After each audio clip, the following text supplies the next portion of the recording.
Extraordinary, iconic, lethal. These incredible ships have told our story for the past 400 years and defined what it means to be part of our island nation.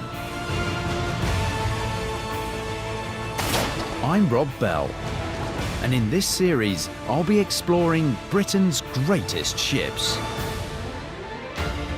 This time, I discover the astonishing story of the Queen Mary, built to rule the Atlantic in style, but thrown into catastrophes that shook the world. A true survivor, she faced down formidable foes and went on to win the hearts of 2 nations.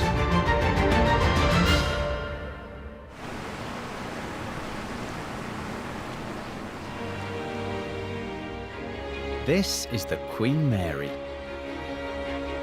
For the past 50 years, this legendary British ship has been winning hearts and minds here in Long Beach, California. The Queen Mary just has something that you can't build into a ship. Queen Mary is a special ship because there's absolutely nothing like her in the world today. She was a hero.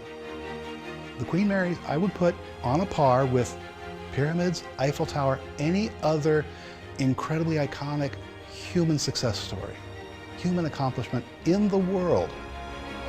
Now a popular hotel and tourist attraction, sitting peacefully in the California sun, it's hard to imagine how this ocean liner helped Britain through its most desperate times. In fact, it's a miracle she's still here at all. Her survival is all down to 2 simple things. She was one of the biggest and fastest liners ever built. Standing here right next to her, you get a real sense of her astonishing size. 1,019 feet long, 118 feet across, and at 181 feet tall, she's the height of an 18-story building. She's nearly twice the weight of the Titanic and is bigger than any Royal Navy warship.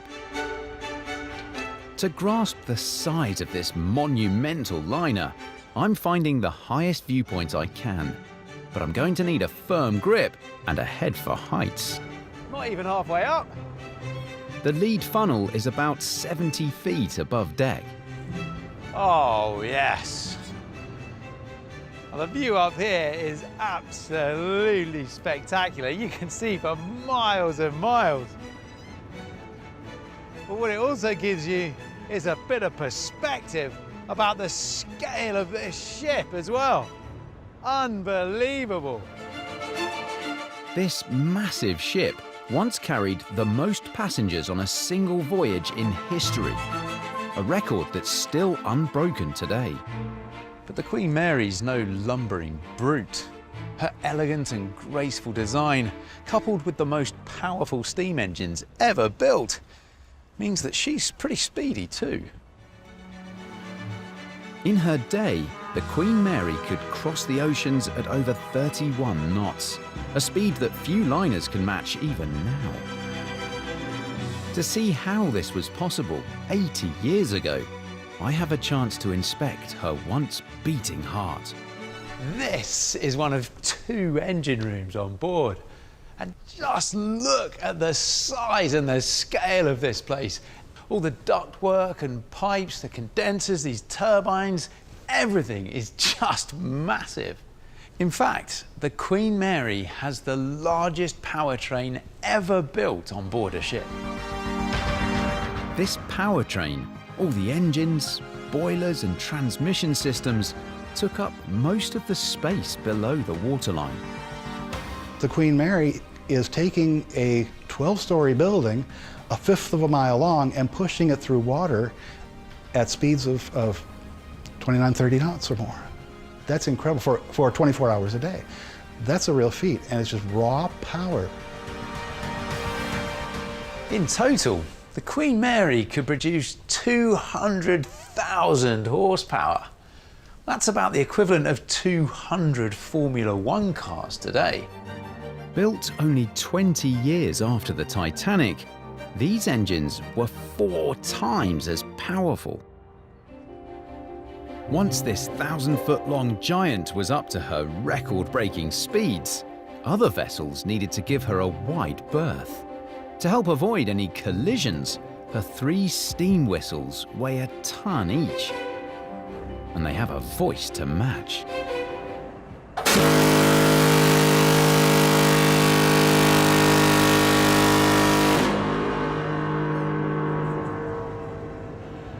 Not only can this frequency be clearly heard 10 miles away, the reverberations from it can be detected up to 100 miles away. And I'm not surprised. Oh.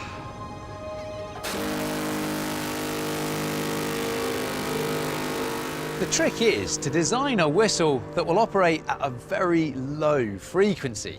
So the sound will travel far and wide, but it won't damage any nearby human ears or be otherwise disruptive to the ship's passengers. When it comes to the comfort of her passengers, the Queen Mary is renowned for hitting just the right tone. She was really magnificent. The beautiful glowing woods and the etched glass and the nice artworks and, you know, nothing too pretentious, just that right touch that made people comfortable and want to come back. Paintings, sculptures, and sumptuous furniture were all commissioned especially for the ship. And this floating Art Deco masterpiece was a proud symbol of empire. Her intricate inlaid veneers were made from 56 different varieties of wood, symbolizing every country in the Commonwealth. The Queen Mary is the last surviving ocean liner from this bygone age, and she now draws thousands of visitors to Long Beach every year. But how did an 80-year-old British ship become such a part of the landscape here in America? She survived against staggering odds. But this incredible ship very nearly never sailed the waves at all.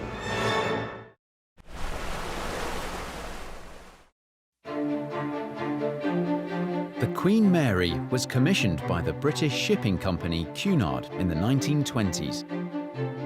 She was their attempt to cash in on a new market, the transatlantic tourist. In previous decades, it was poor emigrants sailing to America who were big business for the British shipping companies. But in 1924, the US suddenly tightened up immigration, wiping out the profit from steerage-class passengers overnight. Steerage was kind of on its way out because the immigration quotas became more severe. So some ships went to just one class, and then others turned to the tourist trade. But companies like Cunard had a problem.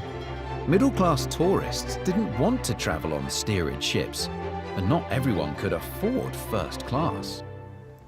Cunard was operating these beautiful old Edwardian liners. They were sort of like museums afloat. They were past their prime.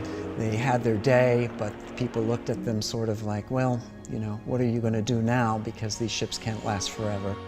In 1926, Sir Percy Bates, the deputy chairman of Cunard, has an idea to change the way middle-class tourists travel. Make the voyage just as exciting as the destination. Bates's idea is to build a new breed of ocean liner, the superliner.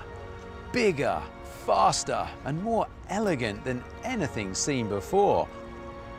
But Bates isn't the only person with such ideas. Others have beaten him to the punch. Germany and Italy launched their own superliners, capable of carrying over 2,000 passengers across the Atlantic in under 5 days. Britain needed at least one or more new ships to show that they could do as well, if not better, than the other countries. In 1930, construction of Cunard's superliner begins on the Clydebank in Scotland. 36,000 tons of metal will go into her hull alone, and the whole ship will be joined together with 10 million rivets. And in a race to show the competition how it's done, they only give themselves 2 years to do it.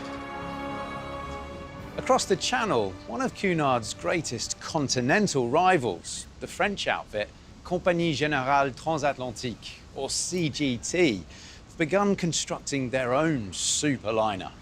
And CGT's design for their ship, the SS Normandy, will match Cunard for size, speed, and elegance. Well, the rivalry was fierce, just as much as between the two countries. These were both ships of states. They were symbols of the nation itself. But Clydebank's workers soon show that British shipbuilding is still a force to be reckoned with. Remarkably, in just 12 months, the work on the hull is almost completed. But any celebrations are to be short-lived. A global catastrophe is unfolding that puts the future of this revolutionary ship in serious doubt. In the aftershocks of the catastrophic stock market crash of 1929, Cunard runs out of cash. With a half-finished ship known only as Hull 534, they have no choice but to pull the plug. 3,500 shipbuilders are laid off, and the gates to the shipyard chained shut. Hull 534 is abandoned and left to become a rusting hulk. The dream of the Queen Mary appears to be over. With no British shipping companies having the money to build modern superliners, this half-finished ship looks set to become a headstone for the UK's dominance of the Atlantic. Cunard chairman Sir Percy Bates heads to Parliament to ask for financial assistance to prevent his British superliner project ending up on the scrap heap. The government eventually agreed to provide a loan to Cunard for completion of the ship, but they laid down a number of strings to the loan. The main condition was that Cunard was to merge with White Star Line, their biggest competitor, who was in similar financial troubles at that time. 2.5 years after the new superliner was abandoned, workers marched triumphantly back into the Clydebank shipyard. But the task that lies ahead of them is daunting. 130 tons of rust will have to be scraped from the hull before they can even try to catch up with the foreign shipbuilders. 4 years after construction began, Britain's first modern superliner is about to be launched. Both King George and Queen Mary herself are in attendance, along with 250,000 spectators, braving the pouring rain to witness the biggest hull ever built take to the water. A task which will prove to be no mean feat. The Queen Mary is so big that the River Clyde had to be dredged out and deepened for her launch.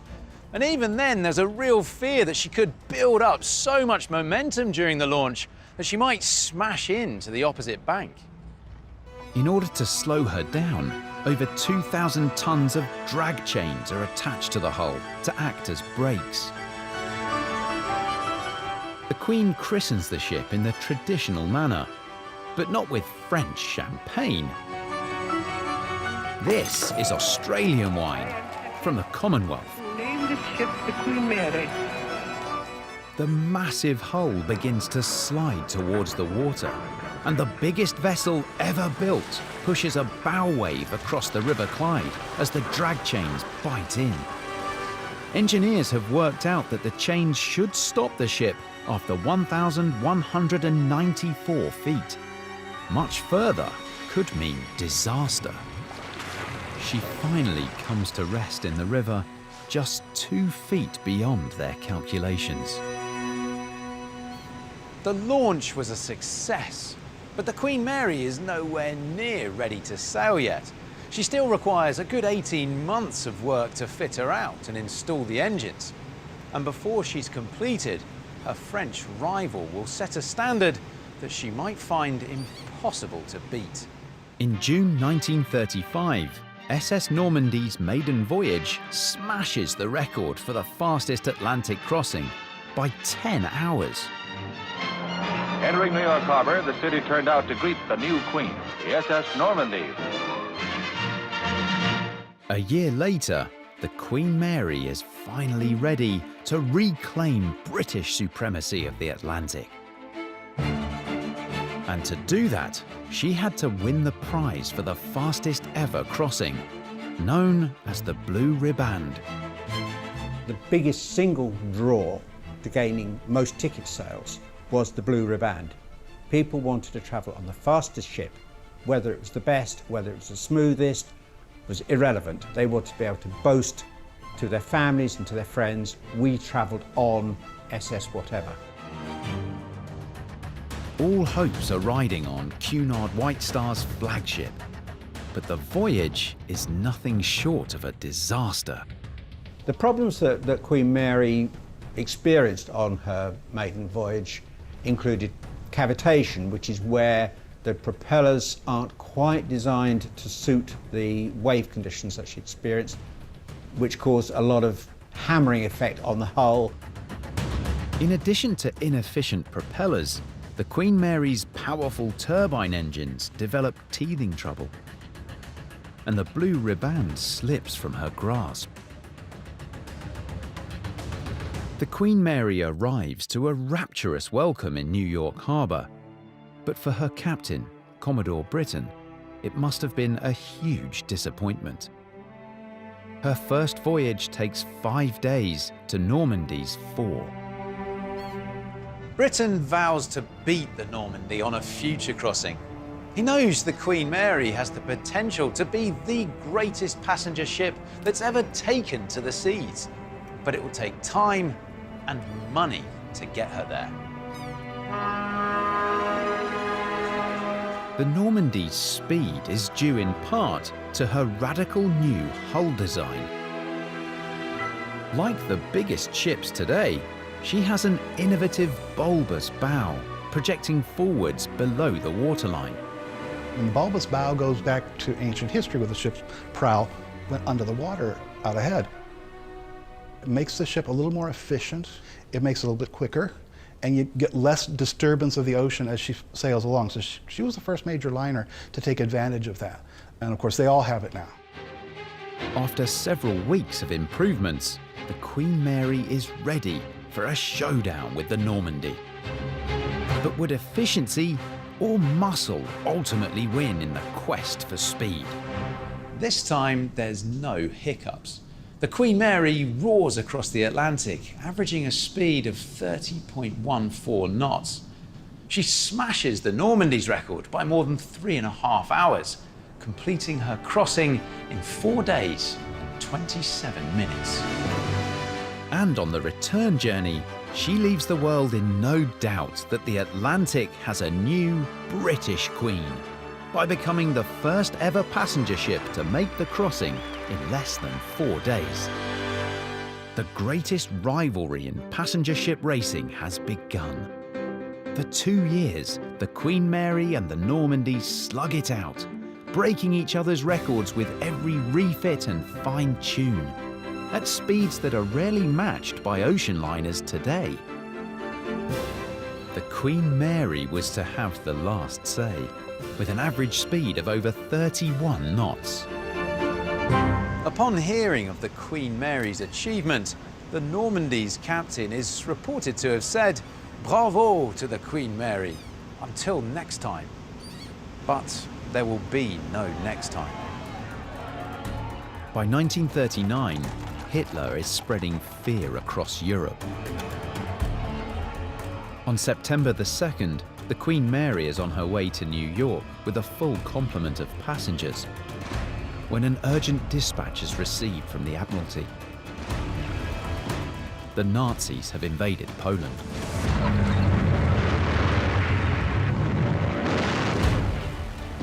With U-boats already prowling the Atlantic, the pride of the British merchant fleet could become fair game. The next morning, Britain declares war on Germany, and within hours, the British liner SS Athenia is torpedoed by a U-boat.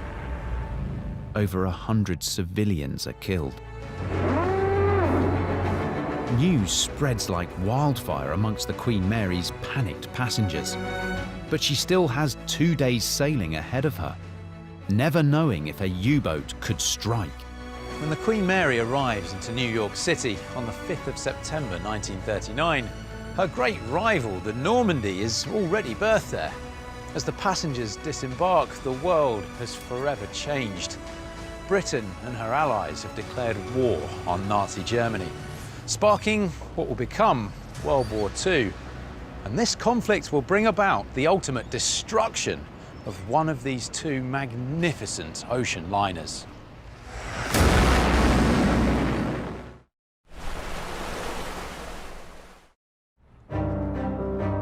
Today, the Queen Mary is retired from service at Long Beach, California. But in March 1940, less than 4 years into her career, she was facing the prospect of never sailing again for very different reasons.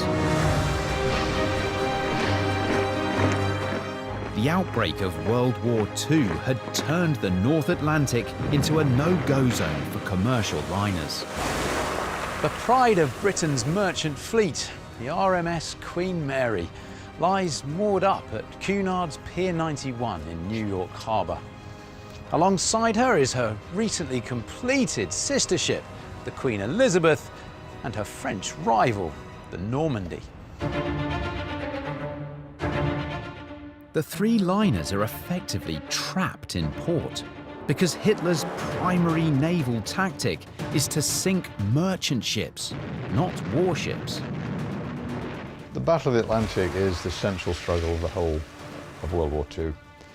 Without command of the Atlantic, the Allies would have been separated. Britain would have had no access to the resources it needed to carry on fighting the war, particularly things like oil, fuel, American munitions, weapons and food. With the slow-moving supply convoys vulnerable to devastating losses, Britain is in danger of running out of fuel. The oil-hungry superliners are looking like an immense burden. For the second time in her life, the Queen Mary is facing the scrap heap. But critics of the Queen Mary and her sister ship, the Queen Elizabeth, have overlooked their two key attributes. They're big and they're fast. Faster than the convoys. It's decided that the Queens can be put to good use as troop transporters. But that will require the Queen Mary to undergo a radical transformation to get her ready to take on the Nazis. But what use are her airy cabins and finely decorated lounges? To military on the move, they offer a vital resource: space. Her peacetime passenger capacity of 2,100 was more than doubled overnight. They initially brought on board wooden three-tiered bunks and increased her transporting capacity to 5,500. A little later, it went up to 8,500, and they would actually have to rotate sleeping patterns. So some of the crew would be on the upper decks, allowing their fellow soldiers to sleep below decks. But crammed with thousands of troops, the Queen Mary is now a prime target. Without a warship's armor plating, this genteel passenger liner needs to defend herself. So, out goes the games deck, and in come the weapons. When they upgraded the armament carried on board the ship, she probably would be the equivalent of a light anti-aircraft cruiser. To the thousands of servicemen thronging the decks here, guns like this must have been a reassuring sight. And the Queen Mary had another glaring problem to solve to protect her precious cargo. Cunard's contrasting colours of black, white and red would make her the biggest target on the ocean. It was time for a makeover. in light sea grey. The time comes for the Queen Mary to prove herself with her unbeatable speed. But leaving the convoys behind will test the nerves of the thousands of servicemen aboard. They would initially, for a few miles, have an escort of air cover, perhaps, and destroyers, and maybe a cruiser or two. But once they went further out, then they would be totally on their own. Well, I would imagine as a sailor, as well as the troops that were on board the ship, that must have been a pretty frightening feeling. Now you're out in the ocean all by yourself. But despite the risks, the biggest ship on the sea outruns and outmaneuvers the Germans. Within months, she's pulling off daring solo runs around the world, delivering vital troops and supplies wherever they're needed. Her exploits win her legendary status. She's so elusive that she earns the wartime moniker, the Grey Ghost. The reason Queen Mary was able to conduct her voyages almost without any interference whatsoever was this great speed of hers. It was double the convoys. For the enemy, she would appear somewhere, disappear, and then they would see her appear somewhere else. The Queen Mary becomes indispensable to the war effort. It's been estimated that she represented almost 20% of Britain's entire troop-carrying capacity. It's the safest way of moving people. You know, the attrition rate on the Queen Mary carrying troops is 0. You know, not a single soldier lost his life through enemy action on the Queen Mary. That's what you're getting when you're using a ship like that. But her game-changing success soon attracts the unwelcome attention of the Führer himself. Adolf Hitler, he offered 1 million Reichsmarks to take her out, and also one of the most prized awards, the Iron Cross with oak leaves. But in 1942, in the safety of port, an accident brings home just how vulnerable the superliners are. This photo shows the two queens moored alongside Queen Mary's old rival, the SS Normandy, still painted in her civilian colours. But the French flagship was doomed before she ever had a chance to join the war effort. During hurried work to convert her into a troop carrier, she catches fire and keels over in the dock.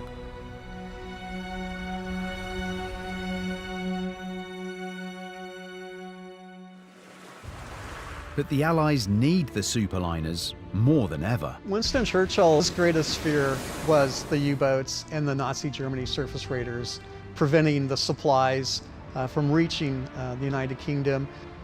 The climatic moment was in 1942 when over 1,300 merchant ships were sunk. And the Allies were in a panic mode. They thought the convoy system wasn't working. With the increasing pressure to deliver, the Queen Mary is to have her fair share of brushes with disaster. She makes a narrow escape from Rio after a tip-off that a U-boat is closing in. And braving the North Atlantic towards Scotland, tragedy strikes, but not in the way Hitler intended. At full speed and zigzagging to avoid torpedoes, she steams straight into a British cruiser. Damage to Queen Mary was minimal, but the small cruiser sank very quickly with significant loss of life. Queen Mary didn't stop or didn't slow down because there were 10,000 Allied troops on board, and it was thought too great a risk. Over 300 of the warship's men were lost before help could arrive. And a few weeks later, the Queen Mary faces another disaster. This time, the enemy is the Atlantic itself. With around 11,000 souls aboard, she finds herself being hammered by a winter storm. Then, almost 700 miles from Scotland, a towering black wall of water emerges from the stormy seas, bearing down the Queen Mary at ferocious speed. There's nothing the crew can do except brace for impact and pray that the ship survives. They realise they're at the mercy of an old mariner's legend. A rogue wave. Toughened glass shatters, and the dark, icy depth of the Atlantic rises up as the ship lists to one side, causing widespread panic on board. Clinging to the railings on the bridge, the crew knows that if she capsizes on this freezing, stormy night, it's almost certain that all lives on board will be lost. Just when it seems the Queen Mary is leaning to the point of no return, the ship rights itself. But could a single wave really capsize a liner the size of the Queen Mary? To find out, I've come to the wave tank at the University of Southampton. A rogue wave is so called because it's at least twice the height of the waves around it, so it seems to come out of nowhere. They're a one-off that could catch any captain unawares. Much like this kayak, the streamlined hulls of ocean liners are designed to cut through small waves like this and keep their stability really well. This, combined with their buoyancy, means that ships can ride over waves that are even higher than their deck when they meet head-on. So how did a rogue wave almost capsize the Queen Mary?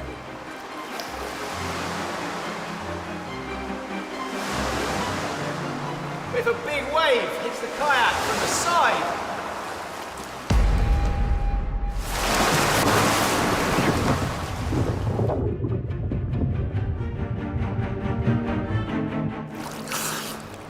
I'm much less stable, and the kayak's easily flipped over. Scientists couldn't even agree whether these rare waves were a real phenomenon until as recently as 1995, when one was measured hitting an oil platform. So what do eyewitness accounts tell us about how much trouble the Queen Mary was in? What do we know about the rogue wave that struck the Queen Mary then? They think that it was about 30 metres high, and I think she rolled the ship to an angle of about 50 degrees. That was within sort of 5 or 6 degrees of causing her to capsize, actually. So she was actually really close then to capsizing. Yeah, so rolling kind of beyond the midway point over. I think on a big ship as well, 50 degrees is a really big heel angle. So I think that would have been very frightening for those on board. And obviously at the time, people wouldn't have realised how close that was to causing her to capsize. If a giant wave hits head-on, a ship can slice through it. But if a wall of water hits from the side, it has an entire length of the ship's hull to push against. The Queen Mary was estimated to have been inches away from her tipping point. Does that tell us something about how well she was designed, how well she performed? Yeah, I think absolutely. In case she came close to capsizing, but she didn't. So that tells you that she was well designed, had very good reserves of stability, and was a very well engineered ship. By 1943, the tide of the war in Europe is turning. The Allies are planning to invade Nazi-occupied France. D-Day. If it's to be a success, they'll need huge numbers of troops transported from the US to the UK in time for a summer invasion. The Queen Mary rises to the challenge. On one voyage, she carries an unprecedented 16,683 soldiers and crew, the largest number of people ever carried on a single ship in human history. A record that still hasn't been broken today. And it's this record-breaking ability that will help change the course of the war. In 1945, the Allies declare victory in Europe. The Queen Mary alone has transported at least 800,000 military personnel into battle. Many believe that the contribution of the Queen Mary and her sister ship, the Queen Elizabeth, actually shortened the length of the war. Winston Churchill is quoted as saying that, without their aid, the day of final victory must unquestionably have been postponed.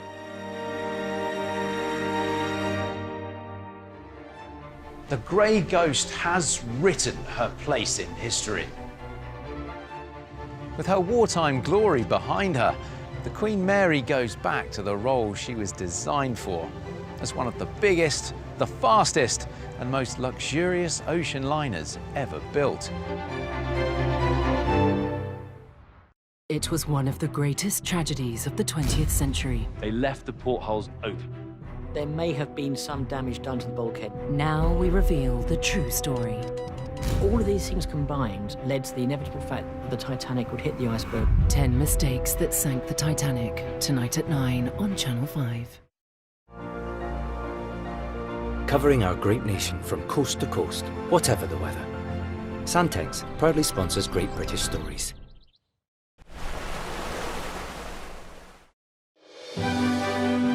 The Second World War is over. It's been more than 10 years since the Queen Mary was launched, but by 1947, she's ready to return to the job she was designed for. Along with her sister ship, the Queen Elizabeth, they're finally able to realize their owner's dream of turning transatlantic travel into the trip of a lifetime. Such is the popularity of the Queens that the newly rebranded Cunard has become the best-known shipping line in the world. But not just best known. Between them, the two sister ships are carrying a third of all North Atlantic passengers. So for 10 glorious years, the Queens were earning what they cost to build every year. $50 million for the pair, an unheard of amount in those days. Cunard thought they had found the pot of gold. And anyone wants to stay in Queen Mary's prestigious first-class cabins. For royalty, politicians, business magnates, and Hollywood stars, it's the only way to travel.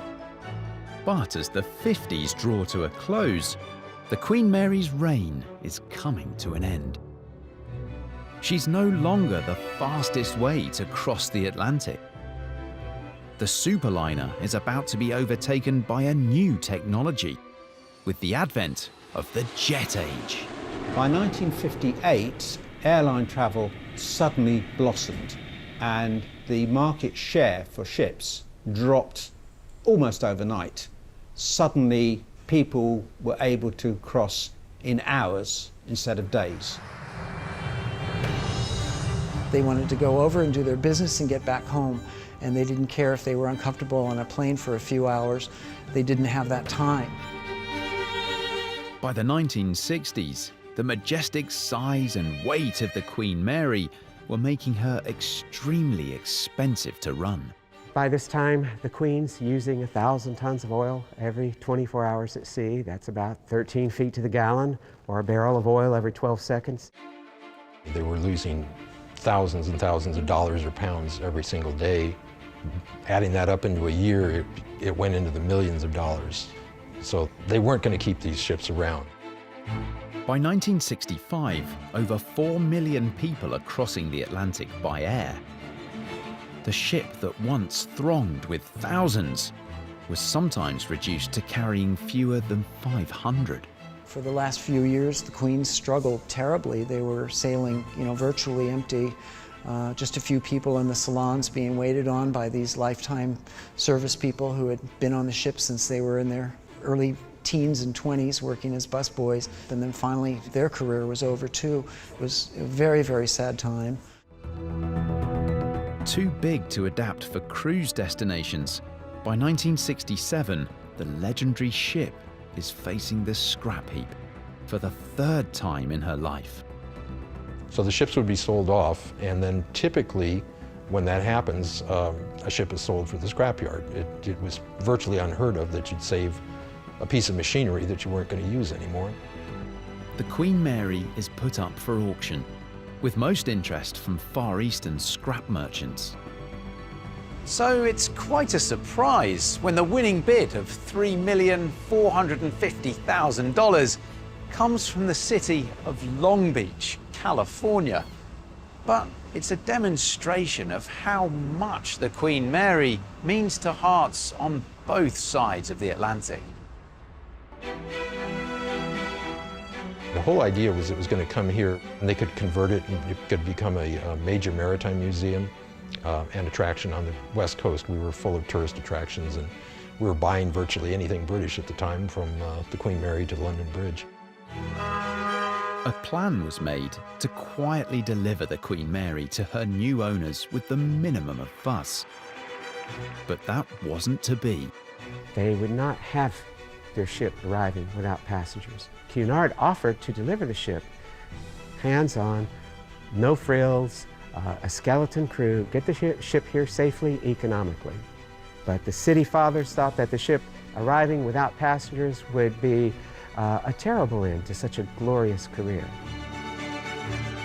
Queen Mary's final voyage became the hottest ticket in town, with people paying up to $9,000 for what amounted to a 5-week-long party.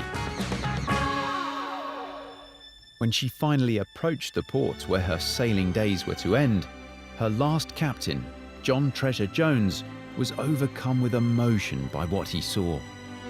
When she arrived in Long Beach, it was on December 9th, 1967. There were just thousands and thousands of boats.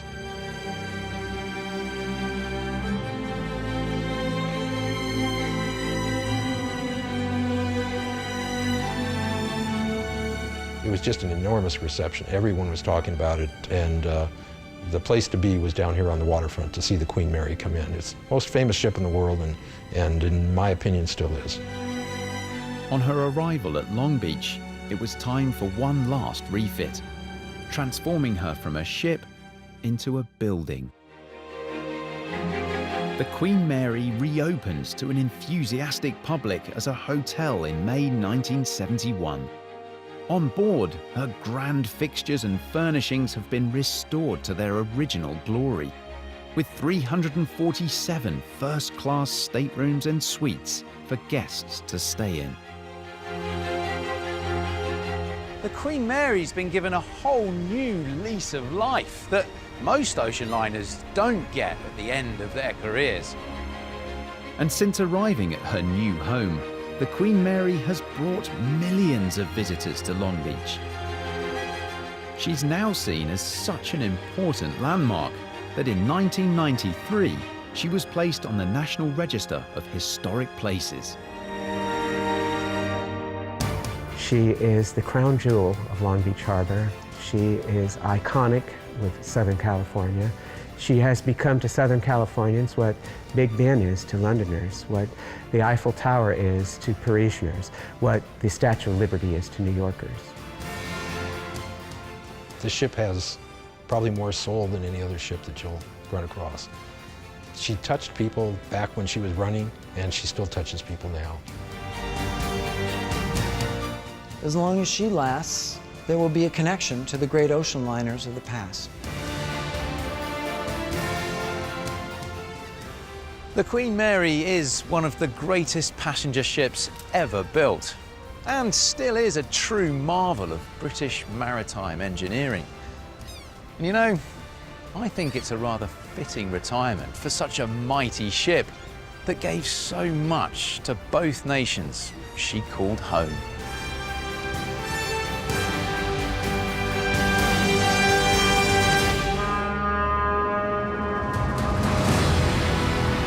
Ben Fogle's back with a new series, meeting more people who waved goodbye to the rat race in New Lives in the Wild, Tuesday at 9.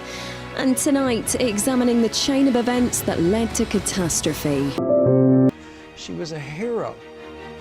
The Queen Mary, I would put on a par with pyramids, Eiffel Tower, any other incredibly iconic human success story, human accomplishment in the world.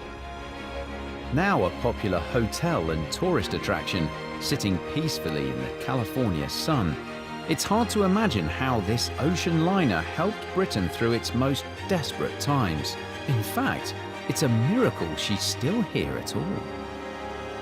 Her survival is all down to two simple things. She was one of the biggest and fastest liners ever built. Standing here right next to her, you get a real sense of her astonishing size. 1,019 feet long, 118 feet across, And at 181 feet tall, she's the height of an 18-story building.